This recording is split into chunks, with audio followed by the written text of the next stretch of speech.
আজ আমি আপনাদের সামনে দাঁড়িয়ে কথা বলতেছি, আমি যদি মারা যাই তাহলে মাইকে ঘোষণা হবে আব্দুল্লাহ চলে গেছে, দুনিয়াতে নাই। অথচ আমার হাত, আমার পা, আমার চুল, আমার নাক, আমার মুখ সব কিছুই আছে। তারপরও মানুষ বলতেছে আমি নাকি চলে গেছি। তার মানে আমি এতক্ষণ যে কথা বলছিলাম, তো আমার ভিতরে একটা রূহ ছিল, ওই রূহটা আমার ভিতর থেকে চলে যাবে। ওই রূহটা যেখানে যাবে সেখানে বিচার হবে। ওই রূহটা যেখানে গেছে সেখানে বিচার হবে। অতএব বিচার সত্য, অতএব কিয়ামত সত্য, পরকাল সত্য। যে আল্লাহ আপনাকে প্রথমবার বানিয়েছে তার জন্য দ্বিতীয়বার বানানো সহজ। তাই বুদ্ধিমত্তার পরিচয় দিন, নিজের জন্য কিছু করুন, নিজের স্বার্থ বুঝতে শিখুন, স্বার্থপর হয়ে নিজের জন্য কিছু করুন। সন্তান সন্ততি মানুষজন বাড়িঘর অনেক করেছেন, এবার একটু পরকাল কিয়ামতে নিজের জন্য কি নিয়ে যাচ্ছেন তা একটু দেখুন।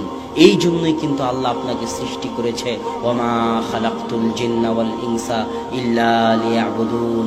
মানুষ এবং জিনকে সৃষ্টি করেছি শুধু আমার ইবাদত করার জন্য। সকাল থেকে সন্ধ্যা পর্যন্ত, জন্ম থেকে মৃত্যু পর্যন্ত মানুষ শুধু আমার ইবাদত করবে, আমার জিকির আজকার করবে, আমার তাসবিহ তাহলিল করবে, এটাই মানুষের কাজ। তাহলে খাওয়া দাওয়া, চাকরি বাকরি, বেঁচে থাকতে খাওয়া লাগে তাই খাবে। কথা মনে হয় বুঝাতে পারি? বেঁচে না খেলে তো বেঁচে থাকবে না। বেঁচে থাকতে খাওয়া লাগে তাই খাবে, খেতে হলে একটু চাকরি করা লাগে তাই চাকরি করবে। কিন্তু আসল কাজ কি? কথা বলেন না যে আসল কাজ কি? ইবাদত করা। আসল কাজ এই চাকরি বাকরি, জমি জায়গা, এগুলো আসল কাজ নয়। এগুলো বাঁচতে হবে তাই করতেছেন, না হলে মরে যাবেন দুনিয়াতে।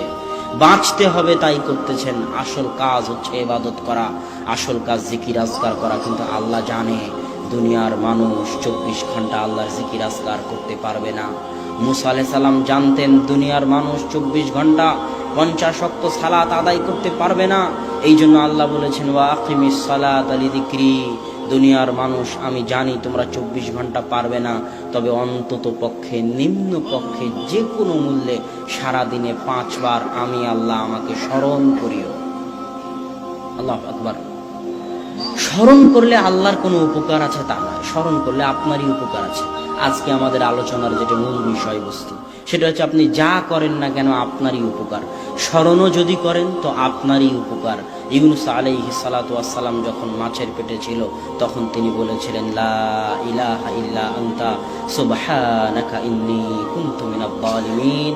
আর আল্লাহ বলছেন ইউনূস যদি মাছের পেটে আমাকে স্মরণ না করত, ইউনূস যদি মাছের পেটে আমাকে মনে না করত, লালাবিসা ফীহি ইলা ইয়াউমি ইউবআসুন, তাহলে আমি ইউনূসকে মাছের পেটে কিয়ামত পর্যন্ত রেখে দিতাম। আল্লাহ বলছেন ফাযকুরুনি আযকুরুকুম। দুনিয়ার মানুষ, তুমি আটলান্টিক মহাসাগরের অতল গহ্বরে, আফ্রিকার জঙ্গলের অতল গহ্বরে, বিশাল মরুভূমিতে নির্জন যেখানে থাকো না কেন, যখন থাকো না কেন, তুমি একটা নগণ্য সৃষ্টিজীব হওয়ার পরও আমি মহাপরাক্রমশালী আল্লাহকে যদি স্মরণ করো, যেখান থেকে স্মরণ করবে, যখন স্মরণ করবে, আমি আল্লাহ তখনই সাড়া দিব। আল্লাহু আকবার। তাহলে আল্লাহকে স্মরণ করলে কার লাভ? আপনার লাভ। এরকম বহু ইবাদত আছে যেগুলো করলে আপনার লাভ। রাসূল সাল্লাল্লাহু আলাইহি ওয়াসাল্লাম বলতেছেন মান সাল্লা সালাতাস সুবহি ফাহুয়া ফি যিম্মাতিল্লাহ। যে ফজরের সালাত আদায় করলো তার হেফাজতের দায়িত্ব আল্লাহর। তাহলে ফজরের সালাত আদায় করে আপনার লাভ, আল্লাহ সুবহানাহু ওয়া তাআলা আপনাকে হেফাজত করবেন। সম্মানিত উপস্থিতি, আমাদের জীবনের লক্ষ্য উদ্দেশ্য কি হওয়া উচিত?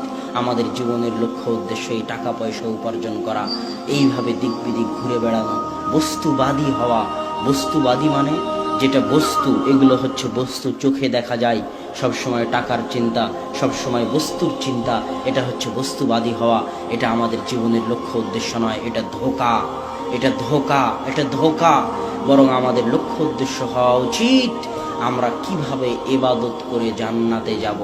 কু আনফুসাকুম ওয়া আহলিকুম নারা। নিজে জাহান্নামের আগুন থেকে বাঁচবো, আহাল পরিবারকে জাহান্নামের আগুন থেকে বাঁচাবো। এটা আমাদের লক্ষ্য উদ্দেশ্য হওয়া উচিত। কেন এই লক্ষ্য উদ্দেশ্য হওয়া উচিত তার দুই একটা কারণ আপনাদের সামনে বলেছি। আরও একটা কারণ বলি। রাসূল সাল্লাল্লাহু আলাইহি ওয়াসাল্লামের পূর্বের সকল গুনাহ, পরের সকল গুনাহ আল্লাহ ক্ষমা করে দিয়েছিলেন। এটা কি জানেন আপনারা? আল্লাহ রাসূলের আগের পরের সব গুনাহ আল্লাহ ক্ষমা করে দিয়েছে।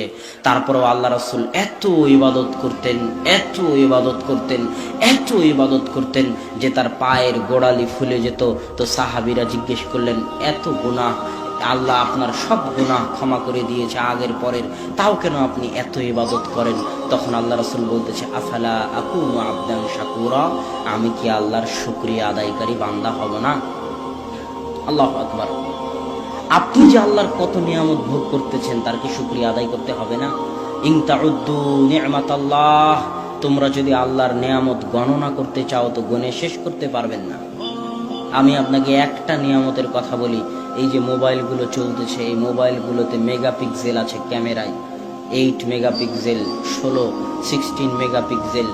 এখনো পৃথিবীতে এমন কোনো ক্যামেরা তৈরি হয়নি যেই ক্যামেরা রাতের বাস্তব সৌন্দর্যকে, তারকা খচিত, চন্দ্র খচিত রাতের বাস্তব সৌন্দর্যকে ক্যামেরার ছবিতে ফুটিয়ে তুলবে। ইন্টারনেটে রাতের যত ছবি আছে সব ফটোশপ করে আঁকানো, বাস্তব ক্যামেরার কোনো ছবি নাই। কেননা ক্যামেরা এখনো অত মেগাপিক্সেলের হতে পারেনি যত মেগাপিক্সেল দিলে রাতের আকাশকে সুন্দর করে ধরা যায়।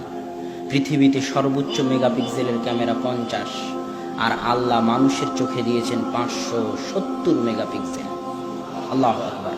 এই জন্য মানুষ এই চোখ দিয়ে রাতের আকাশকে উপভোগ করতে পারে।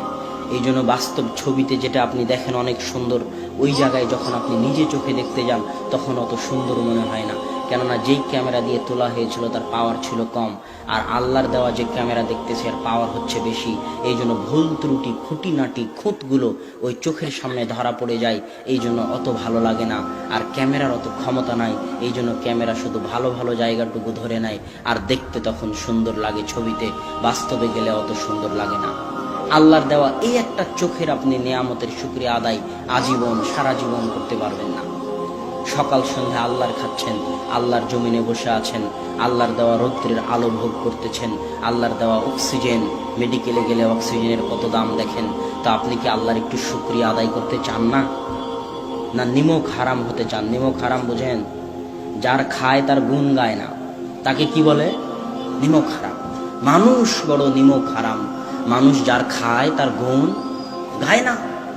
মানুষ খায় আল্লাহর, পরে আল্লাহর, জমিনে থাকে আল্লাহর, আল্লাহর সূর্য, আল্লাহর আলো, আল্লাহর বাতাস, আল্লাহর অক্সিজেন, আল্লাহর জীবন, আল্লাহর মৃত্যু, আল্লাহর চোখ, আল্লাহর নাক, আল্লাহর কান, আল্লাহর মেধা, আল্লাহর বুদ্ধি, আল্লাহর টাকা পয়সা, আল্লাহর জমি জায়গা সব মানুষ ভক্ষণ করে।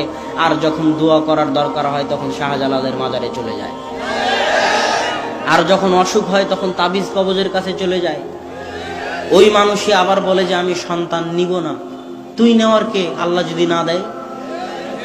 সম্মানিত উপস্থিতি, এই জন্য মানুষ বড় নিমক হারাম। মানুষের উচিত শুকুর গুজার হওয়া। এটাই আল্লাহ বলেছেন, ওয়াশকুরুলি ওয়ালা তাকফুরুন, তোমরা আমার শুকরিয়া আদায় করো, তোমরা আমার শুকরিয়া আদায় করো। তাই আল্লাহর শুকরিয়া আদায় করণার্থে আপনাদের উচিত আল্লাহ সুবহানাহু ওয়া তাআলার ইবাদত করা, বুদ্ধিমত্তার পরিচয় দিয়ে নিজের জন্য কিছু নিয়ে যাওয়া। 2, আল্লাহর ইবাদত আপনি কেন করবেন? আল্লাহর ইবাদত এই জন্য করবেন যে আপনার যে আত্মা আছে, এই আত্মা সর্বদা ছটপট করে গুনাহের কারণে। কিসের কারণে?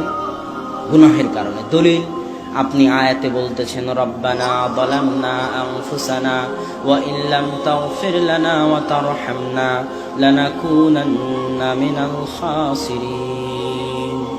হে আল্লাহ, আমি আমার নিজের আত্মার উপর অত্যাচার করেছি।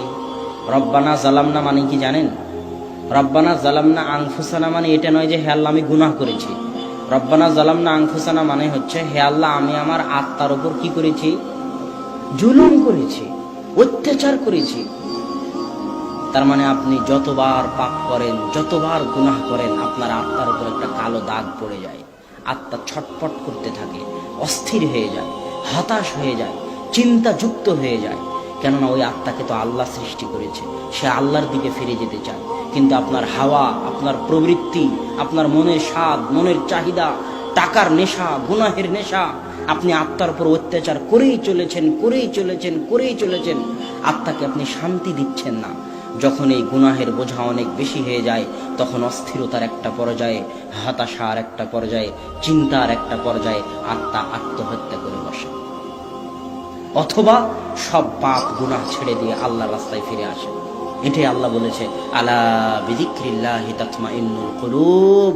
তোমাদের গুনাহের কারণে তোমাদের আত্মা যে ছটফট করতেছে, অস্থির হয়ে আছে, হতাশ হয়ে আছে, তোমরা যদি তোমাদের এই আত্মাগুলোকে শান্ত করতে চাও, শান্তি দিতে চাও, প্রশান্তি দিতে চাও, তাহলে তোমরা আল্লাহকে স্মরণ করো। জেনে রাখো, আল্লাহর স্মরণে মানুষের আত্মাগুলো প্রশান্তি পায়। আল্লাহু আকবার। আমি যদি আপনাকে বুঝাতে না পারি এগুলোর মর্মার্থ, আমি ব্যর্থ। আমি যত ভালোভাবে বুঝাতে চাচ্ছি তত ভালোভাবে যদি বুঝাতে না পারি তাহলে আমি ব্যর্থ। আমি যত ভালোভাবে বুঝাতে চাচ্ছি অত ভালোভাবে যদি আমি বুঝাতে না পারি তাহলে আমি ব্যর্থ। আমি বলতে চাচ্ছি, আপনি কোটি টাকার মালিক হলেও আত্মার শান্তি কিনতে পারবেন না। আপনি 100 তলা বিল্ডিং এর মালিক হলেও, এসি দেওয়া থাকলেও আপনি আত্মার শান্তি কিনতে পারবেন না। রাত্রিরে ঘুম হবে না, আত্মার শান্তি কিনতে পারবেন না। আত্মার শান্তি নিহিত আছে আল্লাহর স্মরণে। 100 তলা বাড়ি করে যদি বলেন হাদা মিন ফাজলি রব্বি, এই 100 তলা বাড়ি আল্লাহর দয়ায় করতে পেরেছি, আত্মা শান্ত হয়ে যাবে। 1 কোটি টাকা ইনকাম করে যদি বলেন আলহামদুলিল্লাহ, আল্লাহর দয়া ছিল তাই ইনকাম করতে পেরেছি, না হলে পারতাম না, আত্মা শান্ত হয়ে যাবে, আত্মা প্রশান্তি পাবে। না হলে যত কোটি টাকার মালিক হন, যত বড় বিল্ডিং বানান, শান্তি কিনতে পারবেন না, আত্মার প্রশান্তি কিনতে পারবেন না। আত্মাকে যদি শান্তি দিতে চান, ইসলামে ফিরে আসতে হবে, আল্লাহর স্মরণে ফিরে আসতে হবে, আল্লাহর জিকিরে ফিরে আসতে হবে।